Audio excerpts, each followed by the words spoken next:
যাদের আধার কার্ড নেই দুয়ারে সরকারের মাধ্যমে তার ব্যবস্থা করিয়ে দিতে হবে, প্রশাসনকে নির্দেশ দিলেন মুখ্যমন্ত্রী মমতা।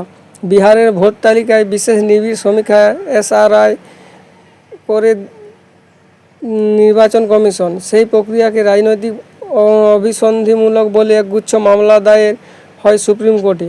প্রায় প্রতিটি বিরোধী দল আধার কার্ডকে বৈধ নথি হিসেবে গ্রহণ করার আর্জি জানায়। তাতে সিলমোহর দিয়েছে সর্বোচ্চ আদালত। আধার কার্ডকে বৈধতা দিয়েছেন সুপ্রিম কোর্ট। সর্বোচ্চ আদালতের সেই নির্দেশকে মঙ্গলবার স্বাগত জানিয়েছেন পশ্চিমবঙ্গের মুখ্যমন্ত্রী মমতা বন্দ্যোপাধ্যায়।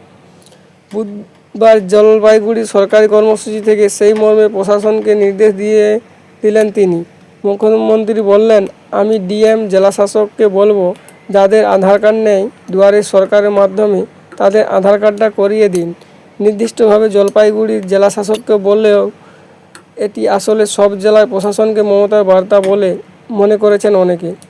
ভোটার তালিকা নিয়ে সাধারণ মানুষকে সতর্ক থাকার আবেদন বারবারও জানিয়েছেন মুখ্যমন্ত্রী। বুধবার তিনি বলেন, ভোটার তালিকায় নাম রয়েছে কি না তা দেখতে হবে। শুধু এখন দেখলে হবে না, আগামী 6 থেকে 7 মাস দেখতে হবে।